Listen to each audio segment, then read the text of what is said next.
música variada, interesantes shows en vivo, tu mejor opción en internet, radiocristalusa.com.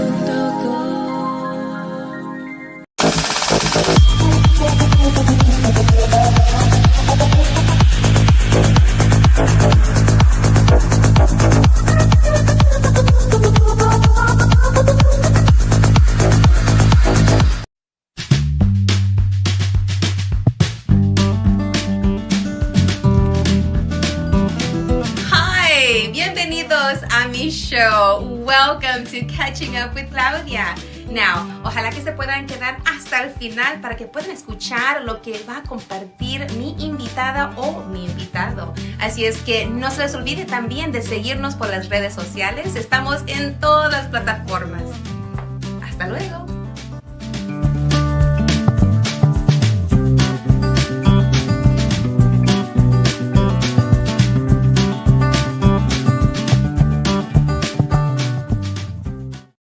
Hola, welcome, bienvenidos a mi show, La Super Comadre Claudia de radiocristalusa.com. Welcome, and this is also the podcast recording of the Claudia Macias podcast. And you know, it's a beautiful day. Okay, well, it's kind of hot here in Houston, but you know, I'm still going to be grateful for the beautiful day. But you know, I just want to do a little intro for those that are joining for the first time. You know, this is just a time and space for me to share thoughts, ideas, and my connects by inviting them on as a guest. And each guest that comes on, they have something to share for the benefit of humankind. Now, you may not always agree, and that's okay, because you can always turn it off too. But if you want to stay, even if you don't agree, that's okay too. Listen, you know, we might connect. Now, if you've been here with me before, welcome back. If you're new, here's a little bit about me. I'm a mom. I got two amazing teenage girls. I'm an educator. That's my background. I've been in education for many years. Let's just say I started in 1997. Yes, in the 1900s. I am a lover of music and dance and naps. And I'm curious. I'm committed. I'm a collaborator, a community builder, and a community uplifter. So welcome to La Super Comadre Claudia show and the recording of the Claudia Macias podcast. And in today's episode, I'm going to bring on two amazing women who are in the community. And today I'm calling it Politics, Community, and 50 and Fabulous Living fabulously in our 50s. And so we're going to talk a little bit about this, a little bit about that, and when they come on, they're going to share a little bit about what they're doing in the community. How are they uplifting it? What are they doing to help humankind? And one of my guests, my first one, her name is Conchita Reyes, and we're going to talk a little bit about what's going on with redistricting, upcoming elections. Yes, La Super Comadre loves to talk about las elecciones. They're coming up November the 4th. We're going to talk about Position at Large 4. And we're going to talk about the International Women's Fest. Because again, community is key, right? And, you know, how's it going being in our 50s? We're going to talk about that too. And then after her, I'm going to bring on another guest, Belinda Luna. She is going to be joining us to talk about the Mariachi Festival that's coming on. And I want her to give us a personal invite, to give you a personal invite, because again, it's all about community, cultura, you know, sharing that, being part of that.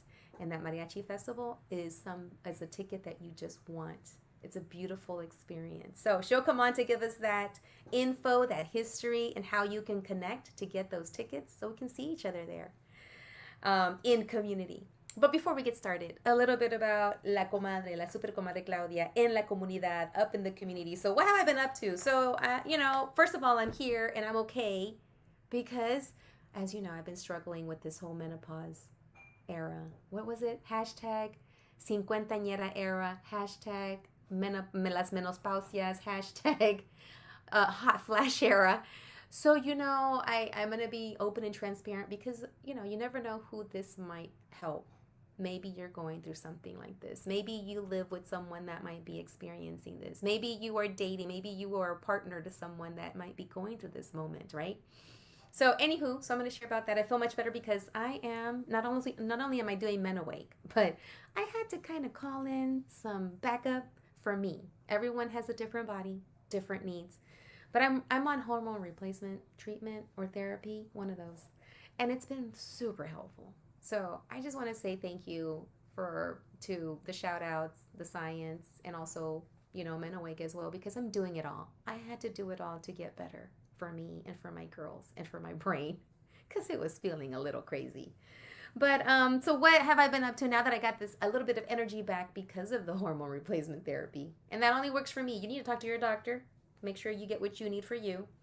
And also natural stuff too. Again, talk to your providers so that you can get a good plan for yourself, because every plan doesn't work for everybody the same way, and that's okay. Um, so last week I had a chance to go out there as a board member of the Dia de los Muertos board, and we had a kickoff, and we're celebrating Dia de los Muertos again this year. This is the 5th year that this is being celebrated downtown on November the 1st. We're gonna have a festival and a parade, so keep an ear out because we're gonna be sharing more of that. So I had a chance to go out to that community. I'm part of that board, and you'll be hearing more. And then I had a chance to be a keynote speaker for the Rising Stars Internship Academy over at the University of St. Thomas. I had a chance to, guys, I didn't know I was going to do this. They asked me to be part of the panel, so I was thinking I'm going to be sitting with 5 other people or 4 other people and being a part of a panel, and then all of a sudden I get there. They're like, no, you're the keynote speaker. I'm like, oh my gosh. Well, thank God I took some notes. Well, it was all about networking. My experience with the National Hispanic Professional Organization networking events that we do, and my experience with them and being part of their board. And it was just amazing being in a room full of about 100 students between freshmen through senior levels at the University of St. Thomas, and they all pretty much look like me. And it was amazing to be a part of that. It was a surprise, but no worries. La Super Comadre got in there, went at it, just shared my stories, and that's all I could do is share. That's what we're doing, building community, right? And supporting the next batch of kids coming through. So I had a chance to be a part of that beautiful celebration. And then I went over to Escuelita, because Escuelita this Saturday had a graduation that involved my girls. And if you don't know about Escuelita, I'm going to bring on the people that came up with that program. It's Jesse Rodriguez, his wife Joanna Rodriguez, and then Dr. Desi Rios. And I've had Dr. Desi on. We talked about menopause a while back, but they together put a program that is all about uplifting Chicano history, Latino history, special, and it's here in Houston. And I love how they called it We Are Someone, that is based on the Be Someone mural that you see out there. If you live in here in Houston, you'll see it. But it was amazing how the community came together. And if you don't know this, there's a lot of funding that's being cut or not being given again. So the community really had to come out and support this wonderful program. So they're going to be coming out. I'm going to put them on so that you can learn more about Escuelita and how your students, your kids can be a part of this if they're in 8th grade all the way up through seniors. So that was la Super Comadre en la Comunidad. And I was also a bridesmaid. I was in a wedding. I had a friend that got married. It's her 3rd time. So, 3rd time's the charm. And I wish her all the best. And she's also a comadre that's been on before. She is my shiny comadre. And I wish her all the best to Maria Elena Cortez with Fausto. Yes, that's his last name. I forgot his last name, but his first name is Fausto. So I want to wish them both an amazing life together. And I had a chance to witness that union, and it was beautiful. It was a little hot, but it was beautiful.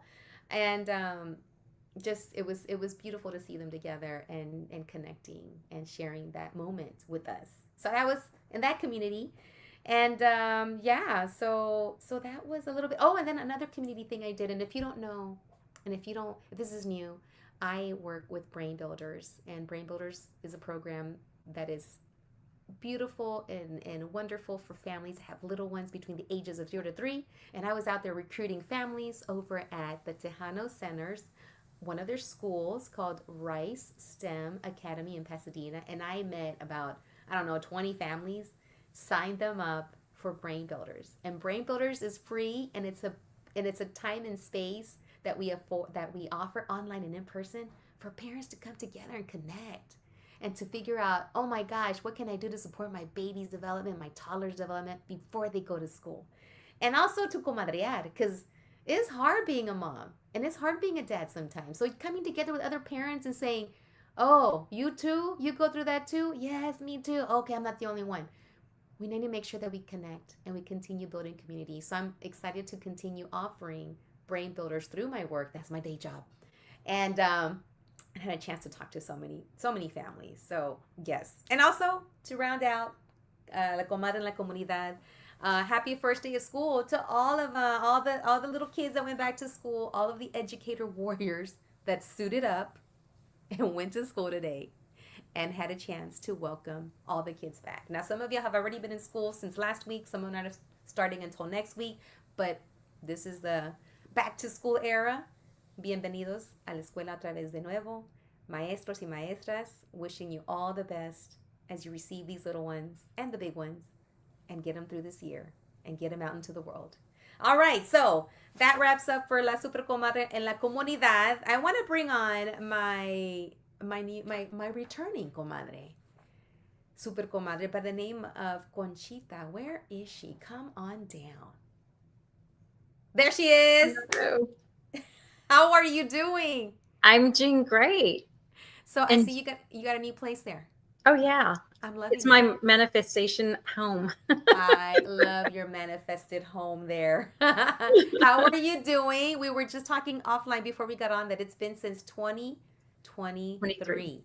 Mm-hmm. Yes. So at that time you were running for office. Yes. Yes. And now move forward. I want to know, as a Latino community advocate and still continuing to be out there, what have you been doing? What have you been involved with? And how we can learn from it? Well, as soon as I lost, I turned around and started helping those that made it through the runoff. Mm-hmm. And so what I wanted to do was encourage everyone to go back out there and vote for those that needed support to finish off the runoff. And once that was done, I started looking at catching up with my life. Yes. I had to, you put about a year and a half, focusing on trying to win an election. And it was a hard race. The count was like, I had 43,000 votes. The next person had 48. And then the winner, or the one that made it to the runoff as well, had 50,000. But it was very really close. It was, and what the funny thing is as soon as I was done, everyone was like, okay, what seat are you going to run for next? And it was just like, let me recuperate, let me catch up with my life. And then, I still get it. Like even this morning, 3 people came up to me and says, when are you going to run for office? Mm-hmm. And, it's humbling, that people have that faith in you. Mm-hmm. To even want you to go run again and encourage you and stuff. But it's a tough way to live your life, mm-hmm. running for office. And for those that keep running and trying to find that seat. I've had some elected officials tell me that they ran 8 times or 6 times. And I'm like, no, my goal was just to win that one. My goal was not to keep, running, but, and it's the unfortunate part of it. It's just that, you put so much effort and so much faith and those that put faith in you and money, you feel the obligation. But the funny thing is I haven't stopped. Yes. And in fact, I get asked all the time, are you running for a position? I go, no, why? It's just that you're still out there. You always. Absolutely. And I was like, well, I've always been out there. I've always been there. It's that now you're starting to pay attention that, what is Conchita up to?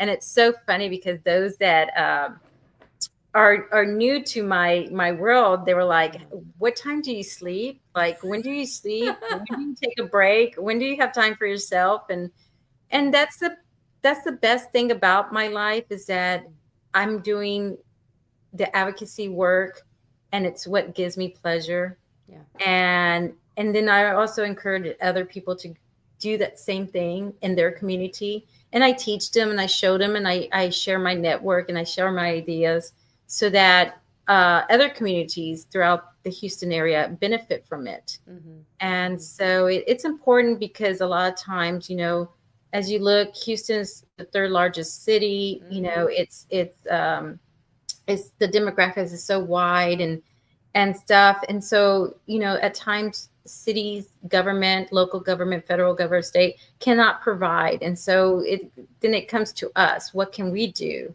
to help our community thrive? Mm-hmm. And if anything, we know what's best, at times what our community needs. And I think it's important for us to voice that. And in fact, I'm actually working with East End Community, Gracie Signs, Al Castillo, Blanca Blanco, and Jesse Rodriguez in getting these town hall meetings throughout the Latino community. We started in the East End. We moved to Pasadena. Now we're going to be on the north side on August 21st from 6:30 to 8:30. And it's going to be at the Leonel Castillo Community Center. And that's going to be critical because all the stakeholders will be there. There's going to be elected officials. There's going to be nonprofit organizations, and then the community itself. So we're going to all start sitting around and talking about what our needs are, what's happening. For example, there was a gentleman that had his SNAP program. It went from $157 to $25. Wow. And for a month? For a month. Okay. And so the question is, what happened?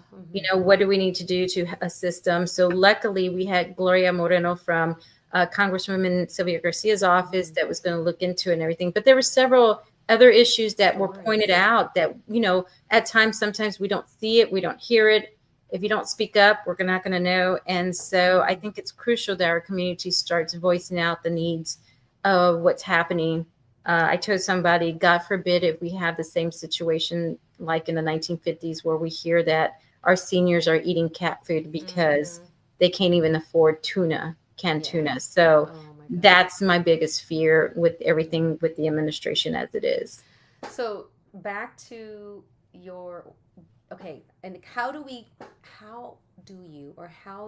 help you connect the importance of voting to what you're hearing at the town halls? Because now we're seeing the results with this. Let's talk about the redistricting and what's happening there.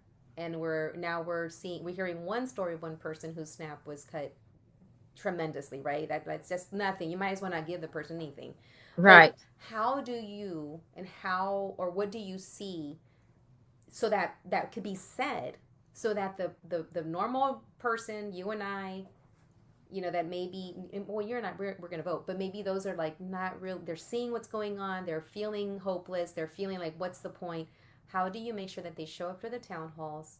How can we make sure, and those that are scared to leave their homes because maybe they don't have the U.S. citizen status, and how do we ensure, how do we do that? How do we make sure that they see those connections? Because it seems like connecting the dots are very well done with the other party, with a particular party. And how do we make sure that folks connect those dots? What do you see happening, or what do you think would be the best thing? Well, for one, the town hall meetings that we're having, we're bringing everybody to the table and sharing resources. Like I said, we're going to have nonprofit organizations like Baker Ripley and sitting with any type of immigration issues. We're going to have a safe walk home. And that one, Estella has a 3-phase program where it shows you how to safely teach your kids how to walk home and everything, resources, but then also typical life-saving situations, like if your husband or wife fell in the shower tub, how do you handle them? In most cases, some people would like to pick them up, but in most cases, the critical issue is to keep them on the ground and their neck sturdy until the EMS arrives. So all that's being taught. And then the third phase of her program is self-defense. And so that's held in Northside, Houston. We would like to spread that program throughout the Hispanic community. So we would like to bring it to the East End and Pasadena and Aldine area. And I call that the Latino corridor. So all the way up and down, that's majority of the Latino settlement. And then we have the Gulfton to the left and Spring Branch. But it's critical to encourage those that can vote to vote. And those that can't vote encourage those that can vote. You know, and so it's like, when are you going to go vote? You know, they have every right to ask them, you know, have you voted? Can you vote? Because they're, in essence, representing them as well. You know, I feel like, you know, when I go vote, I'm not just voting for myself. I'm voting for my daughter who's 13. I'm voting for my son that's in the Navy, you know, or my 19-year-old, you know, he's voting for our family. And so it's critical that everyone goes out to vote and then check on their voting status. There's been a lot of drops. There was one when I was doing calls that the lady said, you know, I didn't even know I could vote. I had registered and I never received any documentation or anything to tell me that I could go vote. So I researched, and it was not just her. It was like 5 of her family members could go vote. Oh, wow. In that household. So it was one of the things, because a lot of times people move from out of state and they don't know the process here in Texas. And to be honest with you, Texas really does suppress our voters. Yeah. You know? Now let's talk about that. How we're seeing right now, you know, the break in quorum. And I want you to talk a little bit about what that means, because from what I'm understanding is that they are doing something which is written in our Texas Constitution. Correct. So they're not there. This is something that could be used. Yes, it's a tool. It's a tool. It's a tool in the event that they see the other party doing things that are just like not right. We're at that point. So how do we, you know, what did you do? What information can you give us to know about what's going on and how that redistricting, the map that's been written, how could it affect us? So the effect of the redistricting is that you'll get somebody that won't be representing you. You know, you'll have somebody that has other agendas, other issues that they will tackle and pretty much silence your vote and your voice. And so that's the whole purpose of our Texas legislators, Democrat legislators, walking out and breaking quorum. And essentially they're there in Chicago, Illinois, in protest. And it's a form of protest. And so it's a tool that was given to us by our forefathers, as you mentioned. The governor had every right to call a special election because there was a emergency.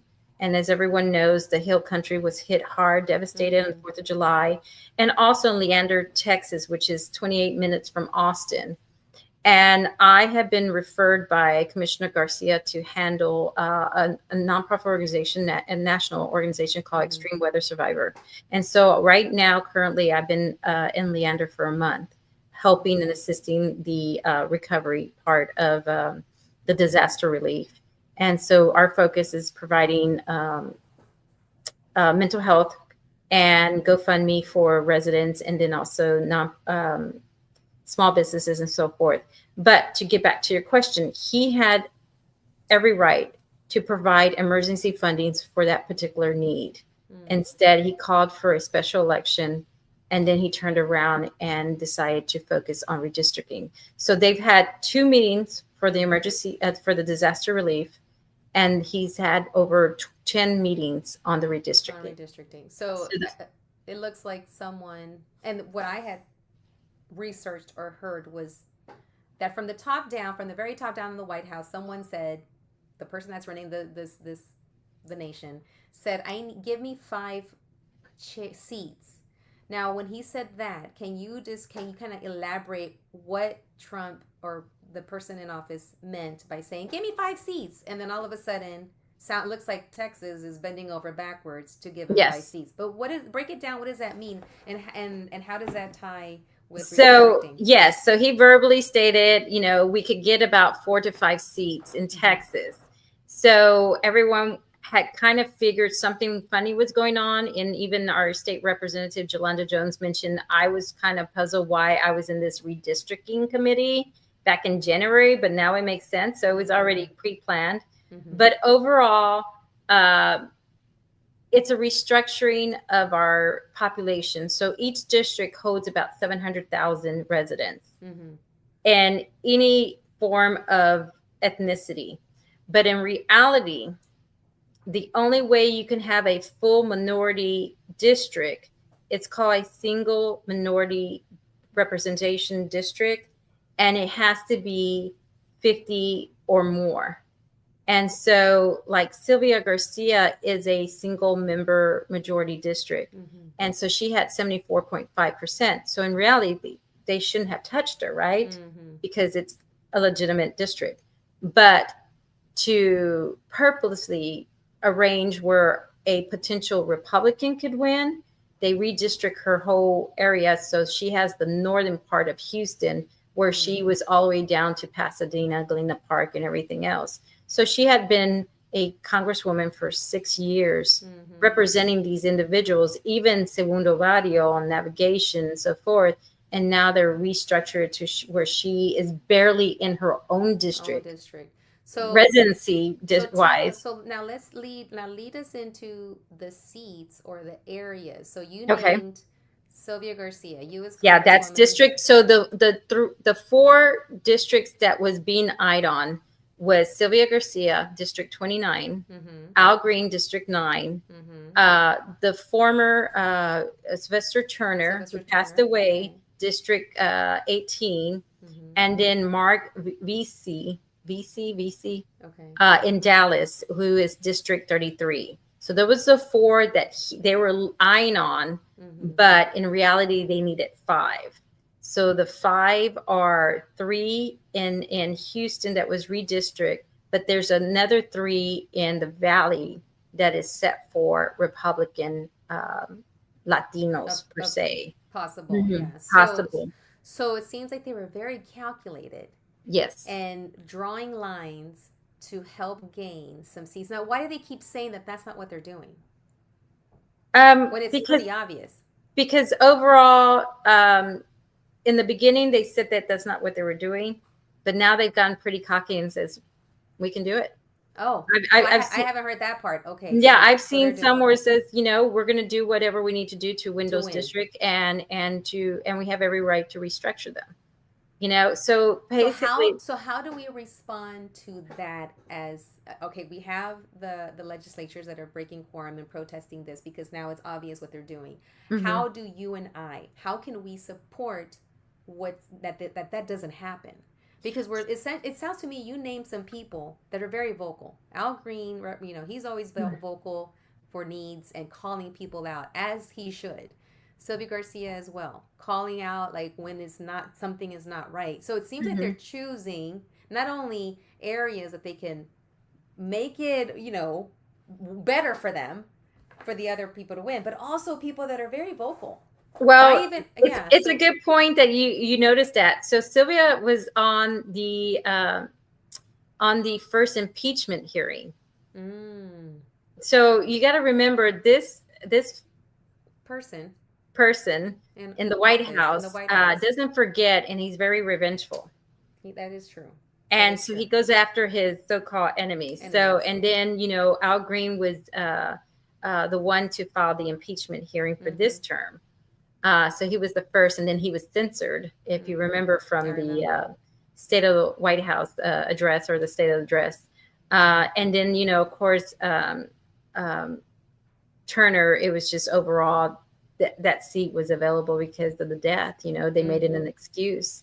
And also, didn't I hear, correct me if I'm wrong, not filling in a seat and not calling us an election, they've kind of been dragging their feet to... They delayed it for 18 months or 15 months. Yeah. Now, this is a group of people that if you're into Texans and you're into supporting Texans, then why are we doing all these things that are not supporting Texans? And I'm not even talking about red and blue. Red and blue. I'm talking about Texans. Like, if you really, if you're really into... I'm into children being okay. Why not? Funding that should be, the funding that should happen in CD 18. Yeah, exactly. Instead, we get the 10 Commandments. Like, I get it. We should all pray, but we are still waiting for the kids who were, and the teachers who were killed in Rob Elementary, massacred. Massacred, and we still haven't received anything. They haven't received any justice for that. So, and now we have the kids that drowned, the families.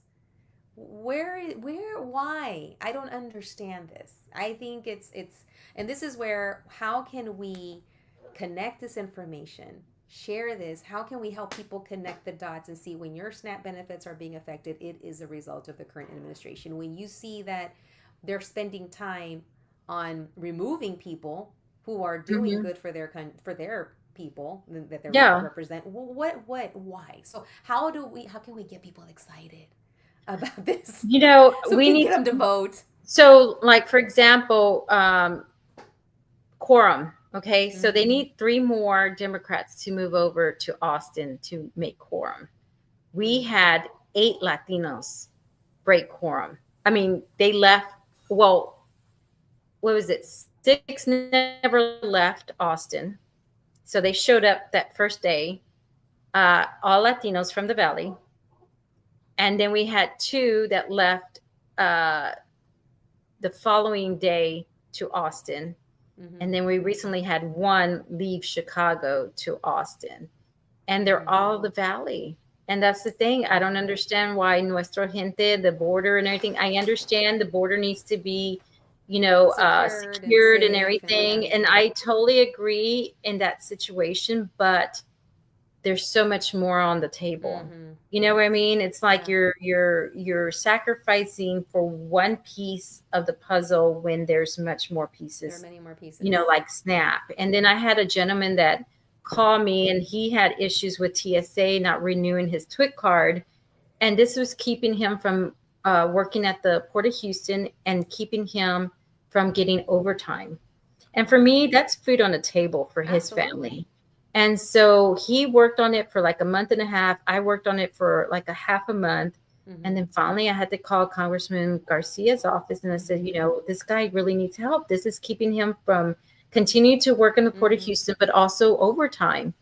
So, they did their magic, and he was able to renew his TWIC card, and he's able to get overtime now. And see, that's the thing. We all need to be involved one way or another. Instead of saying, "Oh, they took my SNAP away, my funding to 25." This guy went to that town hall meeting and made sure he voiced his issue. Mm-hmm. And for us, we wanted to make sure that someone was going to be able to listen. Mm-hmm. And that's the importance, is that we can't just complain to the universe and hope something's going to happen. Mm-hmm. We have to be activated. We have to be involved. We have to assist each other. There's going to be individuals that cannot leave their house for one reason or another. So we have to advocate for them.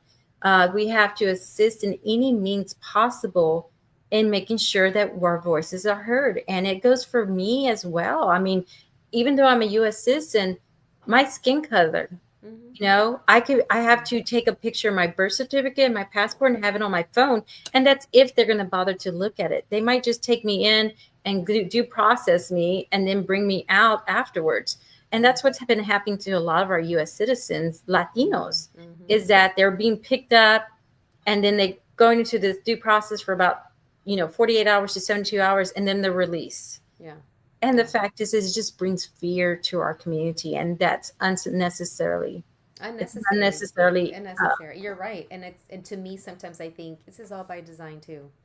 Oh yeah. Like there's a bigger story, a bigger, plan to keep us afraid. And well, that's the issue. People forget that this has happened before. So this is not his playbook. This is a playbook that has been used over and over for Latinos. And I'm going to quote Rich Rodriguez when he pointed out, our Latino community is the only one that gets their clocks reset. Because my grandfather his family came in the 1920s. He was born in 1926. By 1933, he was deported with his parents. So they were sent by railroad to the border. They walked 600 miles to their hometown in Michoacan. And then it wasn't until his 20s that he came back to Houston, and he was able to get his delayed birth certificate, knowing that he was a U.S. citizen. But throughout his whole year, even to the day he died at 97, he had his birth certificate photo in his wallet. Wow. That's some trauma. That is some serious trauma. And right now, what's happening we're building more trauma now in generations. And this is why it's super important to have these conversations, to have these town halls, to share those stories. And like you said, we, not just bring the issue, but what can we do to make sure that this doesn't happen again? And the other piece, which is connected to the graduation that my girls went to over the weekend, is the history, knowing what has happened in the past, what that we have always been here, and that this is nothing new. But how do we make sure that our young folks, I don't care what their background is, that they understand that this is nothing new and that we're not supposed to let this happen again? Exactly. Yeah. Let's not have this type of history repeat itself. Exactly. And you did point out, why are our Valley friends, shooting us in the foot themselves and ourselves, and I, like you said, yes. And our Venezuelans and our Cubans and everything, because now they're shooting themselves in the foot because he just took away the amnesty part for Cubans. And then the Venezuelans, he didn't renew or he didn't allow the visa for the Little League Venezuelan players. Yeah. And so now we have FIFA, and now they're debating whether to have FIFA here in the United States because the way he's handling things, which is affecting our Houston economy, because we were anticipating that event for Houston in June 2026. So you said earlier, there's so many little pieces that we need to look at the bigger picture. We cannot just vote on one issue. We have to look at all the little pieces, because it affects what we eat, how we eat, where we eat, if we have, the economy, brought up by these events that are coming in. I mean, it's everything. The person that needed his car to go and work overtime so he can make sure he's at the port to receive the stuff that's being shipped over, because that's how this works. There's so many little pieces. Oh, yeah. And I don't even know where to, I just want to know. I want to know from you. And I'm going to start asking, what's going to happen in 2028? Well, will we be having an election? Yes, we will be having an election with probably some new districts. So our Texas Democrat legislators are doing the best they can with what they have. The tool was to break quorum. But mind you, they have all the way up to the 19th, and then that special session ends, and then the governor can call for another special session. Well, of course, they're going to have a game plan. And yes, our Texas legislators can break quorum again, and they can break quorum all the way until November to guarantee that this redistricting does not happen for the 2026 election. So that's the thing. But, in the meantime, we're playing defense. We're having to constantly block and tackle and everything. And these guys have the playbook. And we need to borrow their playbook. Well, I know we should, and that's been the question. Why are we playing defense? Why are we always, behind the plan of theirs when he announced it back in 2015? Well, no one took him serious. This project 2025, out of 800, he's at 300 and something, with 100 and something still pending. But this guy is going full force. He's plowing through, and we're watching it like a reality TV show. Absolutely. Well, some of us, some of us. During the redistricting hearing in Austin, I went and testified. Yeah, talk about that. What was that like? Well, of course, you're looking at those that are on the Republican side, and they're just out of they didn't care. I mean, they looked at you with a dull face, knowing that they were wasting their time because they were going to still plow through this redistricting, right? But the fact is that we have to continue our democracy, and we have to use every tool that we have in our democracy.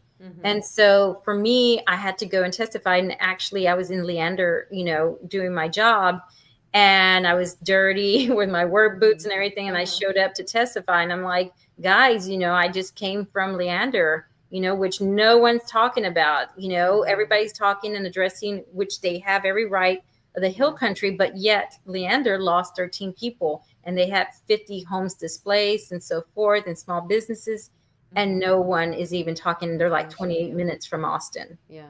Wow. So when you gave your when you testify and you spoke, what were your words exactly, and how does that does that help at all? Does It it brings help? it brings question to bay. So we had Democrat legislators asking questions, Okay. and I mentioned how they were touching District 29, which is Sylvia's seat, and Mm-hmm. it's a single minority district, which it's truly at its form. It was 74.5%. It is, Mm-hmm. and they're talking about dismantling it, which they Mm-hmm. did on the redistricting part.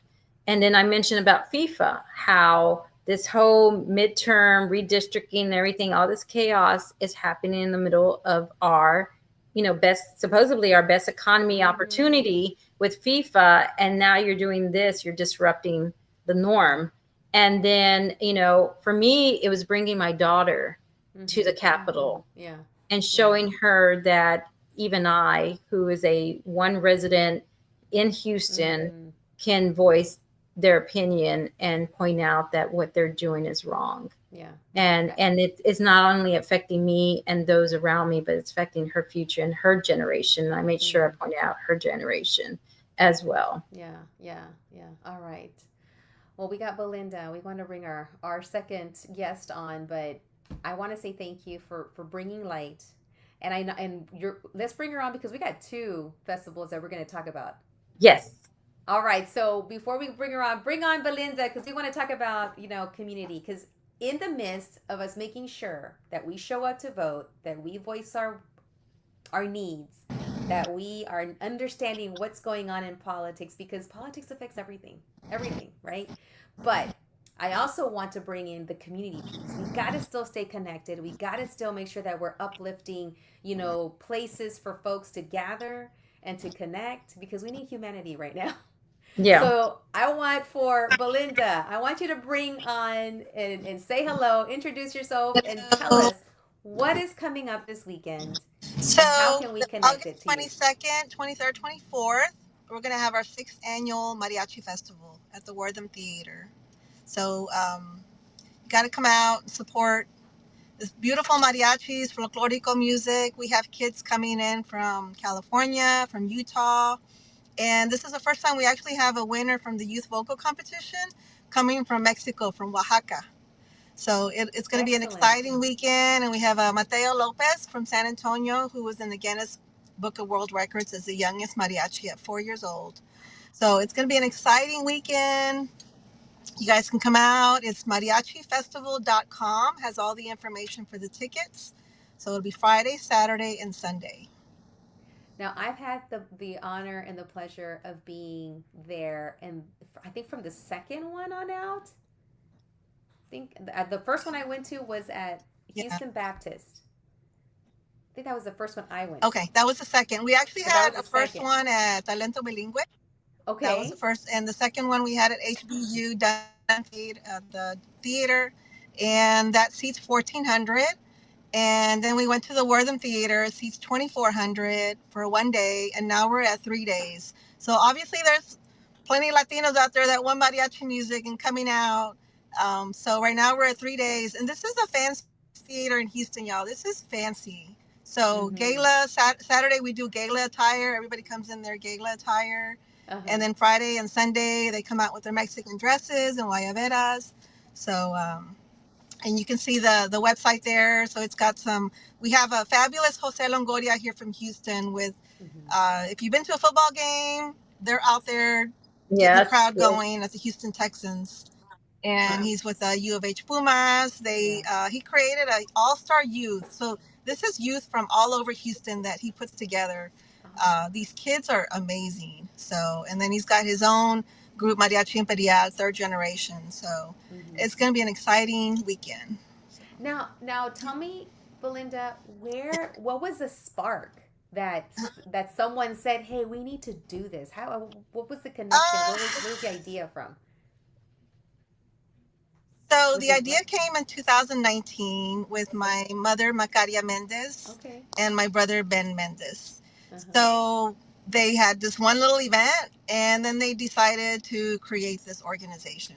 So, and I'm glad you brought that up, Claudia, because now what I thought was going to be an annual one-night event is now a 3-day festival at the Wortham. We do a festival in McAllen in the Valley.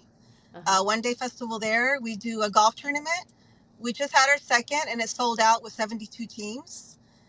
We have a loteria, and we do a Catrina competition. And next year, we're actually going to do our first ballet folklorico competition. So Oh, every year, wonderful. it just keeps Mhm.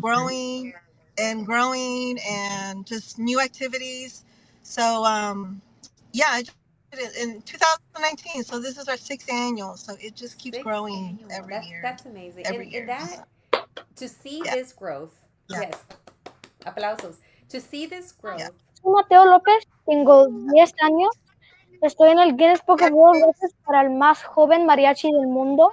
Sabes, cuando tenía 4 años, fui a México Tiene Talento y Wow. agarré el botón dorado para asegurarme un lugar en los semifinales.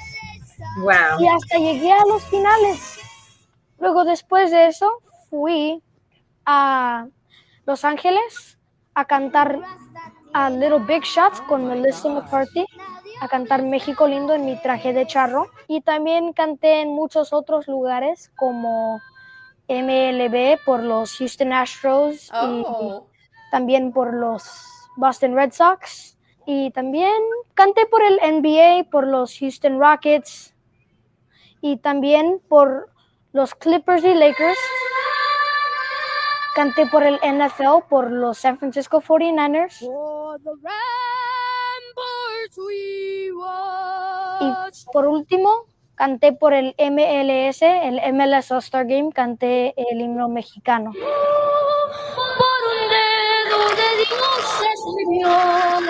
También estaba en el Wow. frente de este magazine que se llama USA Today y también estaba en People Magazine.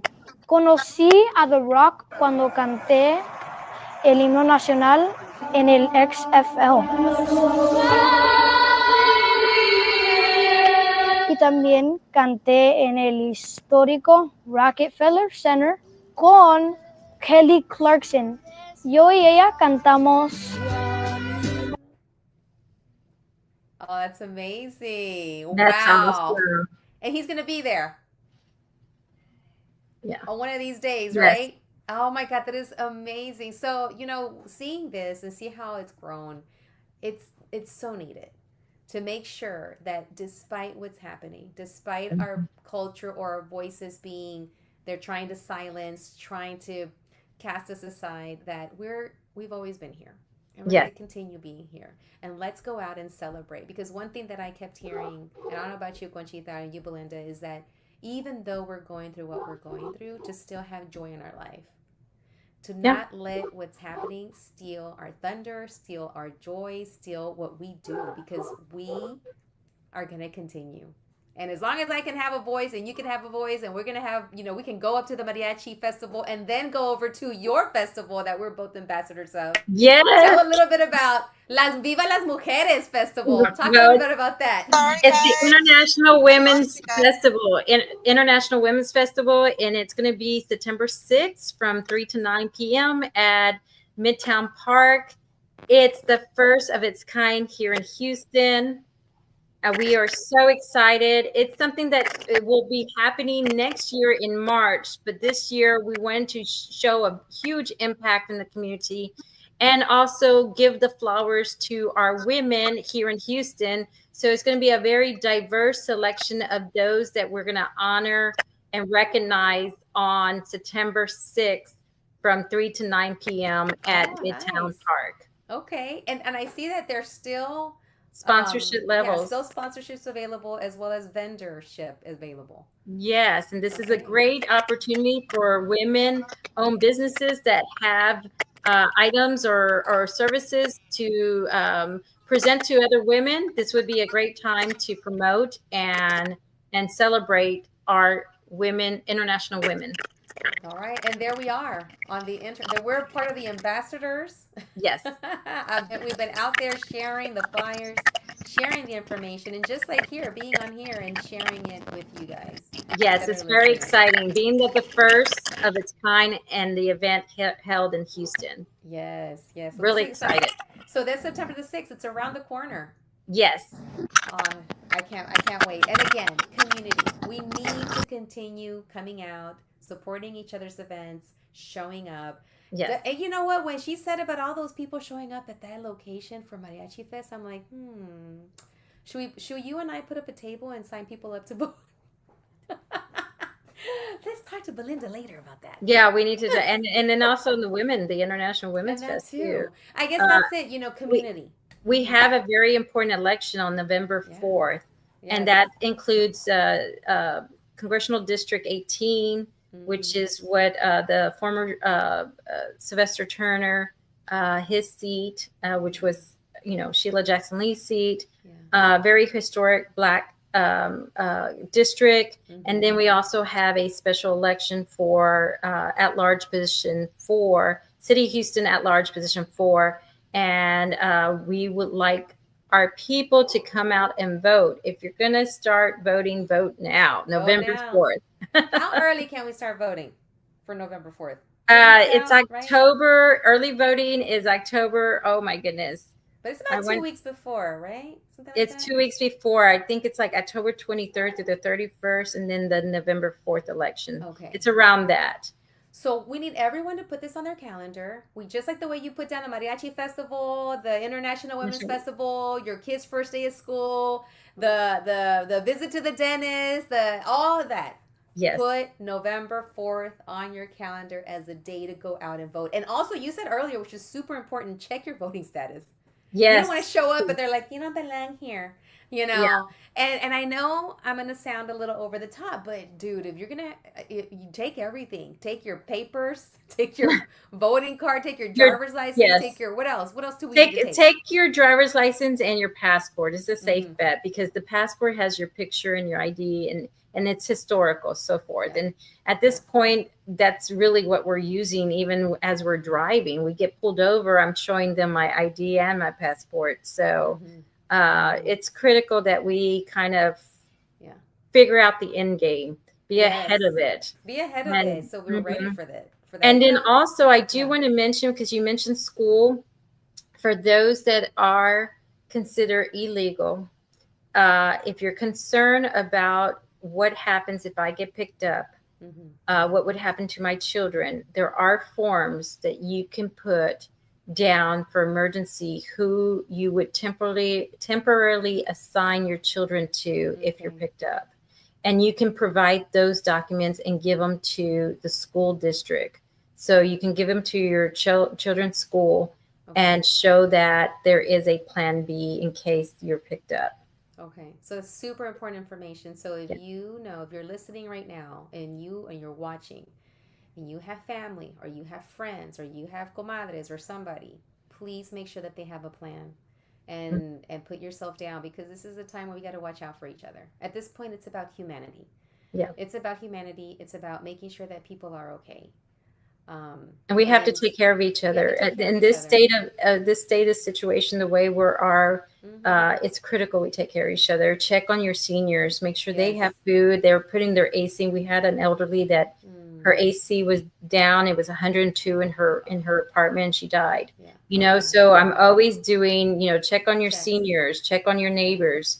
But overall, just stop somebody, says, how are you doing? What's your mental health check? I do that with my daughter. I was going to ask you, how about you? How are you doing, Conchita? I'm doing great. I was trained and born to survive in crisis like this. And I think that's why I flourish so well. If it was boring and dull, that would be another issue.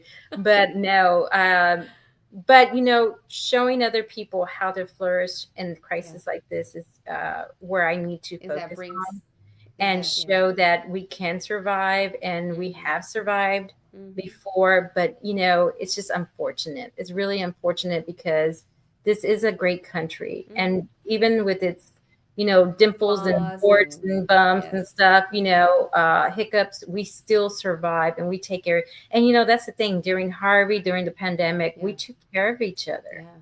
We took care of each other. It didn't matter what color we were, what political party we were, and all that stuff. And that's what drives me. It keeps me going. And I love my city, and I love the people in it. So I'm going to keep luchando and adelante. No nos queda más. Like No. Selene said, and I always like, that's my work. My work is with mental health and supports, and my go-to is when I do trainings, we always start off with yourself. Yeah. How are you doing? How is my scan your body? Is it hungry? Is it sleepy? Is it worried? And how can we then mitigate that before we face all the things that we want to do? So that's I'm always advocating, and I don't know about you, but I'm in the hot flash era. That's why I always have my AC on about 69 around here, or 65 sometimes. Well, And it a doesn't fan. really matter about hot flashes. It's just hot as hell here in I Houston. know Houston is having a hot flash. Period. So I'm always like trying to make sure that I'm okay. I didn't learn that early because Yes. growing up, it's a different times. When we You watch know, our first of parents. all, most of us didn't have health insurance to even afford Mhm. counseling. And then we didn't Yeah. even have money to do counseling. And then it was a taboo in most of our family Absolutely. households, Yeah. So it was a three strike against us. And Mhm. most of us didn't get the counseling we needed until we reached maybe college or even Mm-hmm. after, or we didn't even know we had, issues. We had an issue. Child trauma. Child trauma, which Exactly. to be honest with you, when I go and speak to the HPD cadets, I even ask them, raise your hand if you've had some type of child trauma, and they're like raising their hand. I said, that is why you're here. Yeah. You channeled your child trauma into something positive, which is you want to make a difference. Mhm. And you can see the heads nod like, yeah. Absolutely. And that's why I am the way I am. I think me too. I thrive under emergencies. Like, Yes. I was a principal, so I was like, I became my first year as an assistant principal was on 9/11. 9/11, when the Twin Towers came down, we had like 1 week of school, and then we had a bomb threat on our campus, and then we had to redo. And I was like, an action. I didn't know what the hell I was doing, but I was like, what do we do? Okay, call that. And then we had to do a regroup, and then we had to update all of our protocols and what have you. Yeah. Because we did everything wrong. And then 9/11 happened a few days later, and I was on it. I was like, radio, keys, Yeah. I've always thrived in emergencies. I mean, anytime. I remember one of my students breaking their arm while she fell off the swing, and I'm like, all right, got into action, got something, put her arm on it, and calling getting the kids lined up. It was early on in my career, and just really following through. You never had any issue. I mean, I remember even watching Pilar when she fell on her chin and busted her chin, and blood went everywhere, and I said, don't move. First of all, gotta make sure you landed like this, so on flat on the floor. Nobody move her. I told at that time, I said, Silani, go get me some towels. Alex, I need you to get the phone so you can call 911. And I was just holding, That's making right. sure she was okay. Don't move. Can you wiggle your fingers? Can you, I was just going through that. And then she was okay. We just drove her, and they put her chin back inside. Yeah, well, most of the moms thrive on pressure, high emergency, pressure and everything. Absolutely, yeah. So we just know how to handle things. But these are the times where we need to thrive, and especially Latinas. We are the fastest growing entrepreneurs, but we're also the fastest college educated Mm-hmm. entrepreneurs, college educated, and you said what was one thing? Running for office. And running for office. Mm-hmm. So with that in mind, I know that you're going to run again at some point. At some point. So I'm excited to see that. But until then, thank you for continuously stepping into the arena, despite, it wasn't your time yet. That's just the way I see it.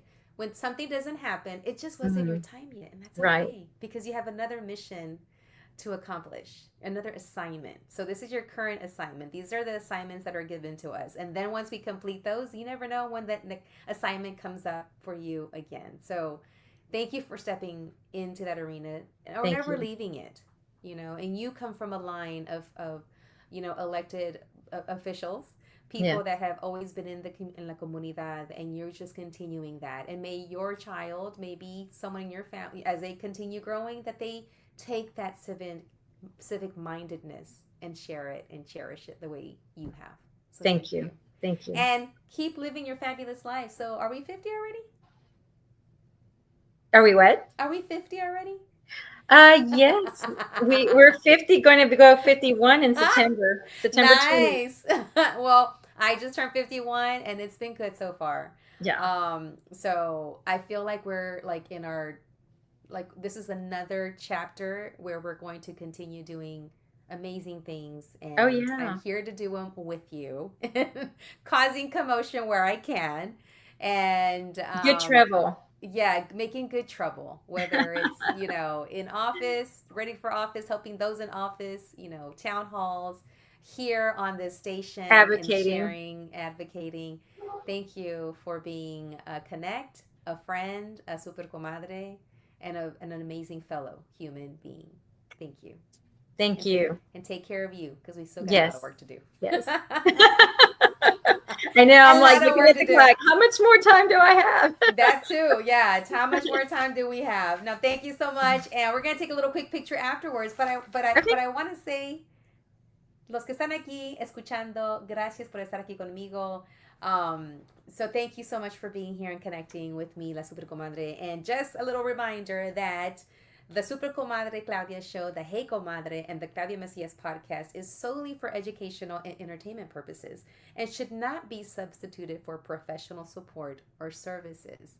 So just wanted to say that. And also that all the things that we say here are opinions based on ourselves. Like what I say does not reflect RadioCrystalUSA.com or whatever the guests say as well do not reflect the radio station. We are all coming to share and to connect.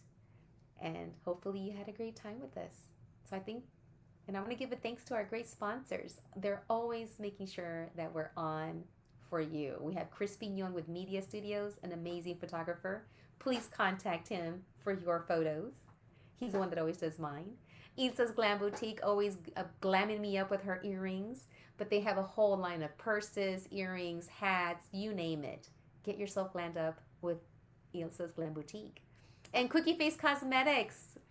Go ahead and get Cookie Faced up. She has a lot of amazing products to keep you looking fantabulous, especially when you're in your 50s.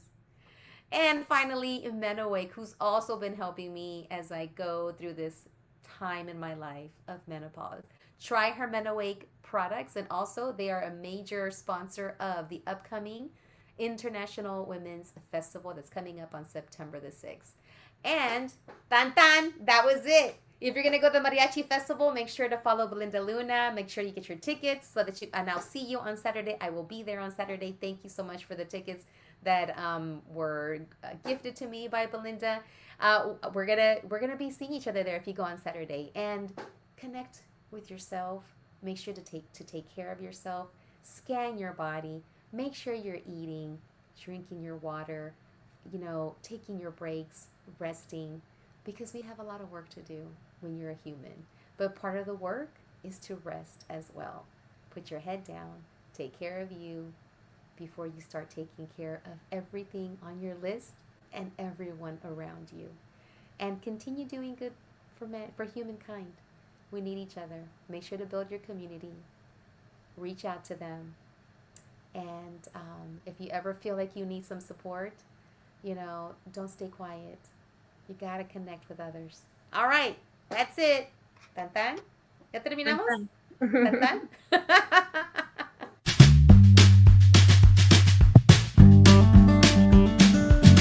Gracias por haber estado aquí en el show Catching Up with Claudia. ¿Tan tan? ¿Ya terminamos? Okay, bye.